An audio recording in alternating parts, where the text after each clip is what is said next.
How's it going, guys? Welcome back to Unknown Capital. Today I'm going to be doing game week 33 prediction. Essentially there's 8 different games which I'm going to be predicting. I'm going to be giving a bit of insight to both of the teams, and I'm going to be predicting which team's going to come up on top, maybe give some weird predictions. But let's get right into the video.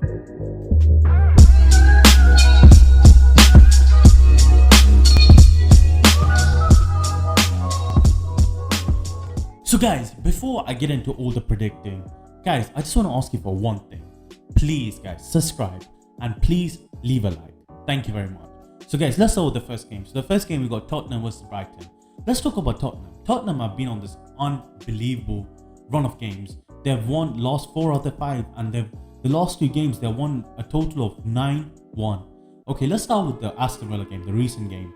They were unreal. They were firing on all cylinders, and you can clearly see how the likes of Antonio Conte's football is actually really opening the team. Like under Jose Mourinho, some players were absolutely done.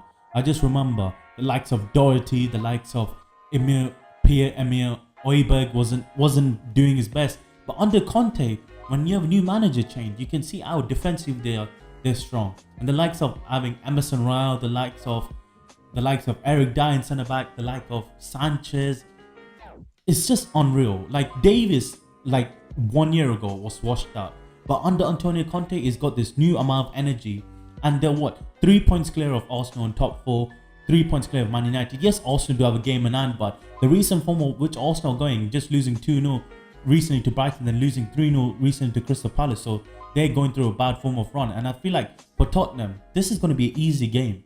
I feel like they've beaten the likes of Aston Villa, who haven't been easy this season. Like having Steven Gerrard, who knows how to set up all his players. He knows that whenever you play a Steven Gerrard team, you know that they're going to be set up very well. Everyone knows the position. And it's not like Aston Villa has bad players. They have the likes of Leon Bailey, the likes of Trezeguet, the likes of Philippe Coutinho, Danny Ings, Ollie Watkins.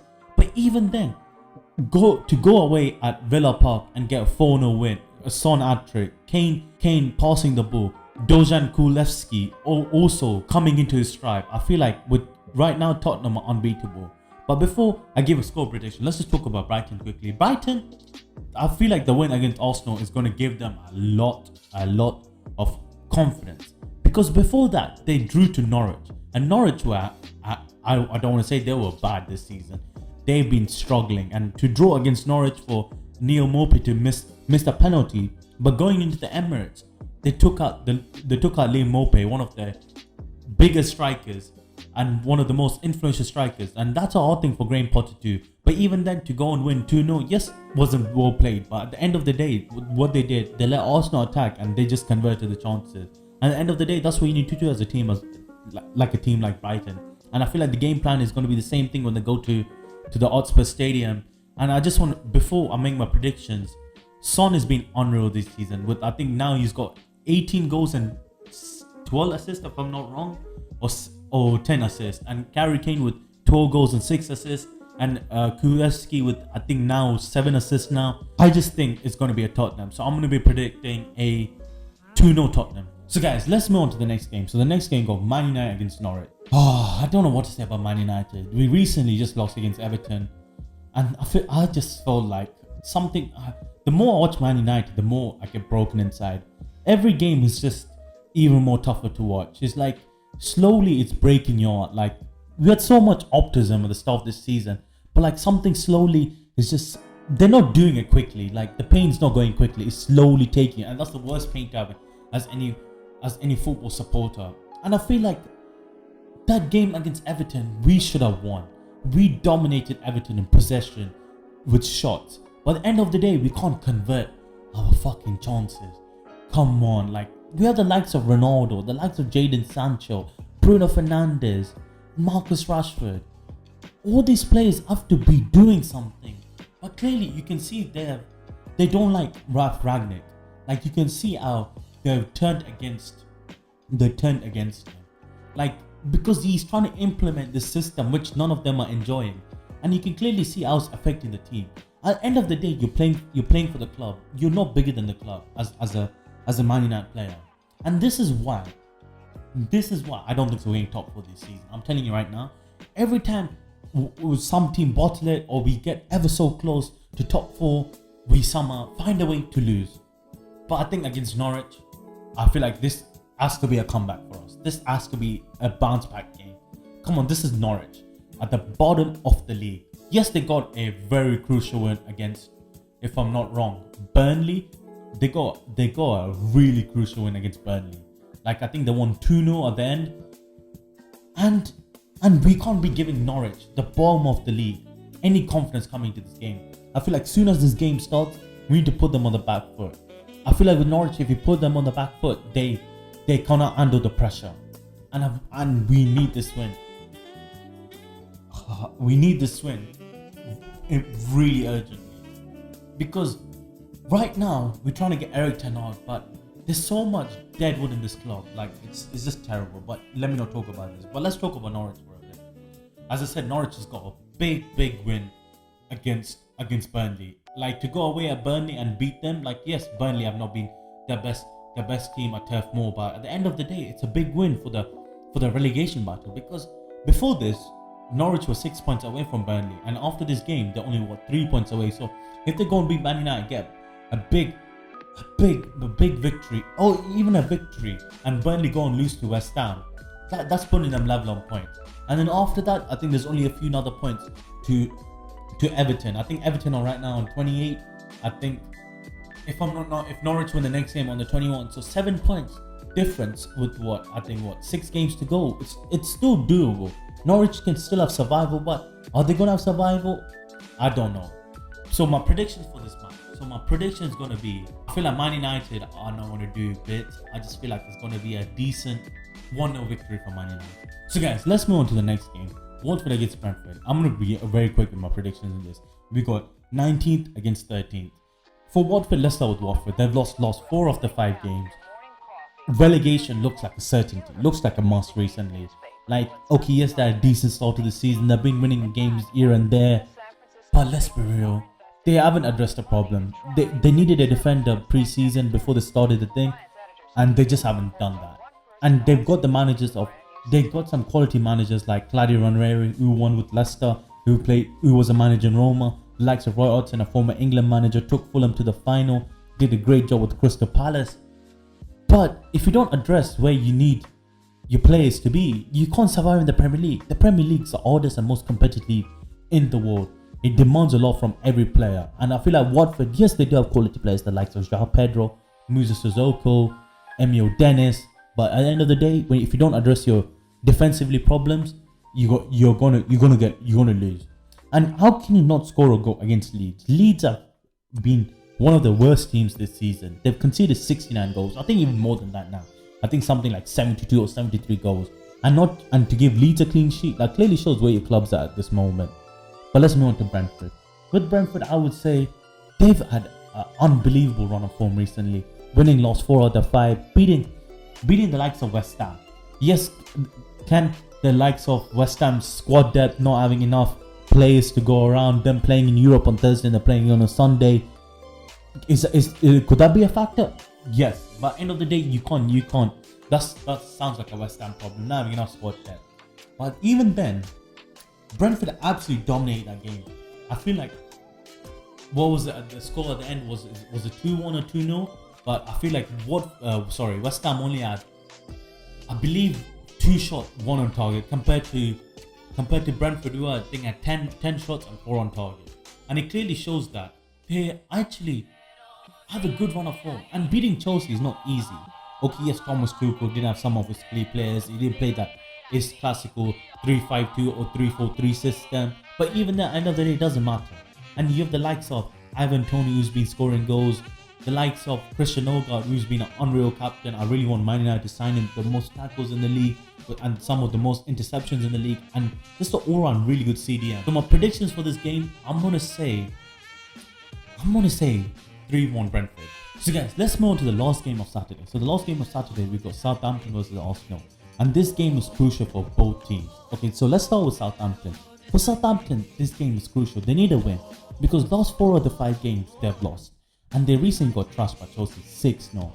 Like I think it was 5-0 to going off time. And this, I feel like Chelsea felt sorry for them. I feel like Chelsea could have scored way more in the second half. But I think they just took the foot off the pedal because they got a very important game midweek and they're trying to make a comeback against Real Madrid. But come on, like, I thought the international break would have been a good time for Southampton to make sure they regroup, revitalize, re-energize themselves and make sure they address what's wrong in the team. But even then, you can see like the international break has done nada for them. After the international break, they've been even more poor. They've been conceding even more goals, losing 6-0 against Chelsea. Yes, Chelsea are unreal, are really good players, and they wanted to make a big comeback after losing 3-2 to Real Madrid. But 5-0 in the first half, come on, man. Southampton, either they're really good or really bad. I never see Southampton ever in the middle. Like, Southampton, I do have quality players, the likes of Chet Adams, Olusi, the likes of James Ward-Prowse, the likes of Stuart Armstrong. These people have been getting goals in this season. It's not like they've been in the relegation battle. Then yes, they're in the lower of the table, and yes, they could get relegated, but the chances of that are very minimal. And I feel like this game is very important for them to revitalize and give them some kind of moral, because right now moral is at all-time low. But let's move on to Arsenal. With Arsenal, I don't know what's going on. They had what, three games in hand to get top four. We're on 50 points. Tottenham were 6 points behind them, and like with the amount of games, they've absolutely bottled themselves. Arsenal are doing a Tottenham right now. Yes, what I said might be a bit rude, inappropriate, but Arsenal, come on. Top four was on the grips of their hand. Mikel Arteta, everyone was rating him Premier League Manager of the Month, two months in a row. Like, everything was looking all good. And then you go lose to Crystal Palace. Okay, yes, Crystal Palace are a very good team. At the end of the day, they're in the top 10 of the table. They have Patrick Vieira has really understood the job. But Brighton, come on, losing to Brighton really said a lot with the clubs right now. I feel like the morals are just not in the right place right now, and I feel like they should beat Southampton. Southampton are there for the taking. Yes, Arsenal have had a bad form of run, but even then, if you lose to Southampton, Arsenal fans, you need to wave bye-bye to top four, because Arsenal do have some very tough games coming up. I think they still have to play Man Utd, if I'm not wrong. I still think they still have to play Tottenham, so it's not easy for them. And I feel like Tottenham and Man Utd probably have easier run for top four than Arsenal. So my prediction for this, I feel like Arsenal need to go and do a statement out there. I'm going to predict it at 3-0. So guys, let's move on to the Sunday game. So the first Sunday game we have is Newcastle versus Leicester City. So with Newcastle, their win against Wolves was very monumental. I feel like with Eddie out, they lost the previous 3 games, and the kind of poor thing, they might start falling even lower down the table. Like, they weren't safe from relegation, but the game against Wolves, the 1-0 victory is very important, because they, as I said, they went through a bad patch of games. The morale was a bit low, but winning against Wolves, a team which was making a push for Europa League football, and getting a very late winner, is very important. And in previous games with Newcastle, they always switched off in the last 10 minutes, but this time they didn't switch off in the last 10 minutes and actually scored the goal in the 85th minute, if I'm not wrong. I feel like Dan Burn scored, or Chris Wood scored in the 85th minute, and this really helped them because safety wasn't guaranteed for them.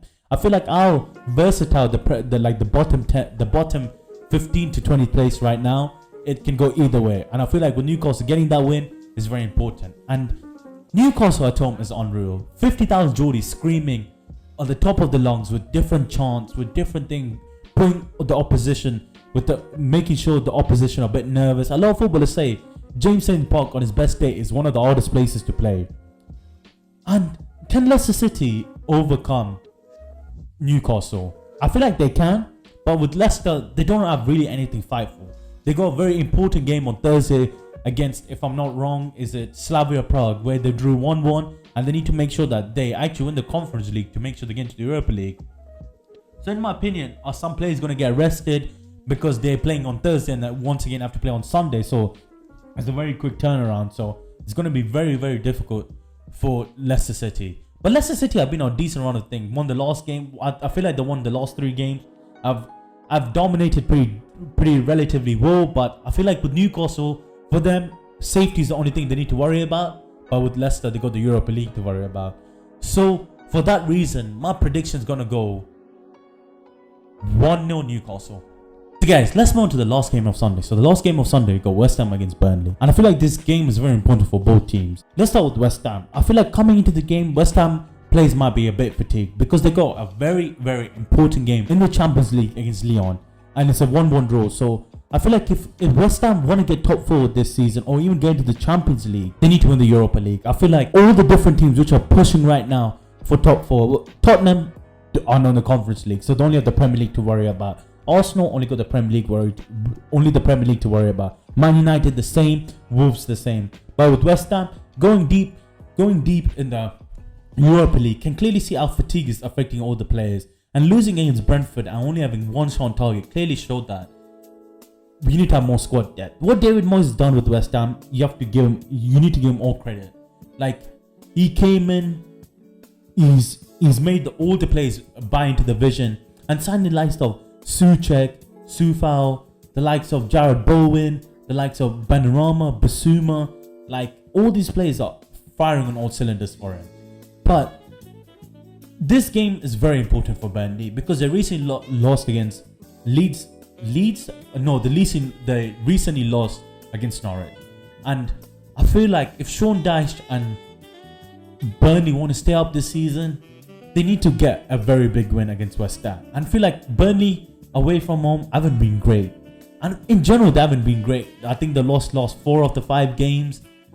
Even I think they could lost 5 of the 5 games. For right now, being a Burnley fan, going down to Championship looks like you can see in the future that's going to happen. And I feel like, can Sean Dyche really revive it? I don't think so. I think the only way they'll win is to make sure that they're all back and somehow counter and make sure the likes of Bogus scores a goal for him. But at the end of the day, I feel like this is going to be a stalemate game because West Ham players are going to be very fatigued from their game against Lyon on Thursday and to play again on Sunday because they don't have squad depth. So my prediction for this game, I'm going to go 0-0, but I could see a 1-0 Burnley going. I could see it. Thought I was done there. Guys, there's some very important games during the midweek from other match days which are very important for many teams. So let's start with the first game. So the first game on Tuesday, we got Liverpool against Man United. And I feel like this game is very important for both teams. Let's start with the Liverpool. The recent game against Man City was a stalemate. Like, they still were 1 point different at the end of the day. And if Liverpool go out there and beat Man United and then Man City lose the next game, Liverpool are going to be 2 points ahead. But the only reason why I think Liverpool might not be on the best forms because they got a lot of games coming out. They got midweek against Benfica and they got a midweek game against Benfica. Then on the Saturday they got the FA Cup against Man City, and playing Man City is a very tough thing to do in the FA Cup semi-finals. And then on the Tuesday, once again playing Man United. So in less than a space of a week, they're playing 3 different games. So is there going to be a lot of score rotation? Is there going to be a lot of, can some players get injured? Because playing 3 games in a row in a matter of just 6 days, it's going to be very hard on the team. But whereas Man United are only playing 2 games in the matter of a week. I know this sounds a bit mad, but this is different factors which you need to put in before you talk about. Like, if Man United go and beat Everton and absolutely trust them, we'll have so much confidence going in. But what happens if Liverpool being Benfica looks like a certainty? Then imagine if Liverpool go and lose to Man City, maybe morale might be down. But I don't think that's gonna happen. I feel like Liverpool are a strong team. Even if they lose against Man City, I feel like they will turn up for Man United. And I feel like, as I said, these games are very important for both teams. So with Man United, if we go and beat Everton and then we go and win against Liverpool and destroy their title chances, because as a Man United fan, we don't really give a shit about City. We give a shit more about Liverpool than City. We would rather have City win it than Liverpool. As a Man United fan, I believe most Man United fans are like that. So I feel like Man United always try to turn up against Liverpool. But okay, yes, we did get crushed 5-0 under Ole, but under Ralph, we could be our own new team. And he could be the kryptonite to Jurgen Klopp. I don't think that's going to happen. So my prediction for this game, I'm going to go 1-0 United. Guys, we got another very important game from a different match day. during midweek on Thursday. We got Arsenal versus Chelsea. With Arsenal, this is a London derby, and anytime a London derby happens, it's very exciting. And Chelsea do have odd games coming up as well. They need to make a comeback against Real Madrid, then play the FA Cup against Crystal Palace, which is not easy team. Another London derby to play, and then play again on Thursday. And also only have 2 games within that. So you can really see how fatigue might affect a lot of players. But can Thomas Tuchel get it done in the Premier League? I feel like he's a tactical masterclass. He's a genius. And if Arsenal go and win against Southampton, I feel like they could have all the confidence going into the game against Chelsea. So this game could go either way. Like with Chelsea, I need to see how they play against Crystal Palace. Like Chelsea have a shit record in Wembley. I feel like in the last 7 finals they've been there, I think they only won once under Antonio Conte. They recently lost the Carabao Cup. Last year they lost the FA Cup. So their form in Wembley is so the game against Arsenal might have to be a bounce back game. But for Arsenal, if you go and lose against Southampton, that's gonna be difficult because Tottenham already 3 points ahead. So you need to go and beat Southampton and then go and beat Chelsea as well to make sure that you actually have your grip on top 4. So for my prediction for that game, 2-0. Thanks for watching, guys. Hope everyone enjoyed the video. Hope everyone enjoyed my predictions. Please put your prediction in the comments. Tell me if I'm right or you think I'm absolutely trying BS. But everyone, please subscribe, guys. It's free. Like it ain't gonna affect you. Please share the video. Please like it, because the more you like it, the more it's gonna go in the algorithm. The more it's gonna help me. I'm always trying to put out more videos. Yes, in the past I've been a bit lacking, but even then I stream a lot. So please, guys, please like, subscribe, comment. Hope everyone has a great weekend. Hope everyone watches all the football they can. Hopefully your team wins. So I will see you later. Peace.